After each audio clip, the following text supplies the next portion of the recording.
Hi there, my name's Janoah and I teach meditation.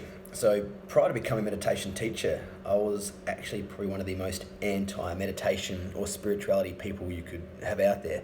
My idea of meditation was that it was something to do with joining a cult or being part of a religion, and that you had to be able to control and clear your mind. And I was like, there's no way I'm stopping what's going on in here. And so I never gave it the time of day.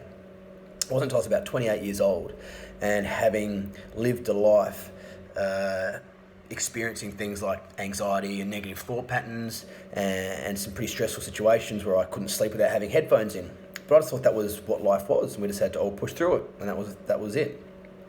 And so I learned to meditate because I finally met a teacher who was actually real. They drank and they were engaged and they just were operating at a higher level intellectually. And so that was something that also I always felt like I could be operating higher intellectually. And so having learned and having a total shift in my experience of life is what stimulated me to become a teacher, i.e. let's get as many people meditating as possible.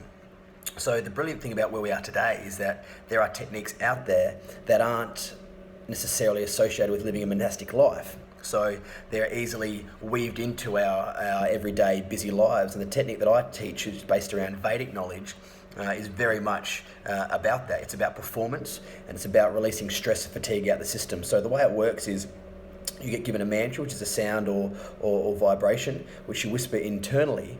And what that does is allows your body to get to deep states of rest. There's going to be thoughts happening, there can be sound, it's got nothing to do with any of that. All you have to do is be able to sit there and close your eyes. So what happens when we're releasing stress is, deep understanding of our bodies and sort of how they work, is every experience we have throughout our lives, whether it's trauma, sad things, happy things, fatigue, that all gets stored, I suppose, in the body as chemical memories in the cells of our body. And this is what impacts our lens of how we look out on life. So things that we might find stressful and others don't are dependent on that. Triggers and how we respond to things.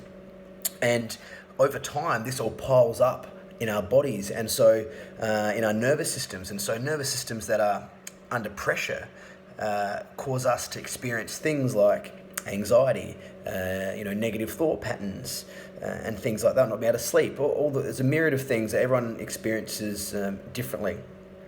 But what we can do and what we do with meditation is give our bodies the chance to actually rest. So we can get up to 5 times deeper than sleep in this technique.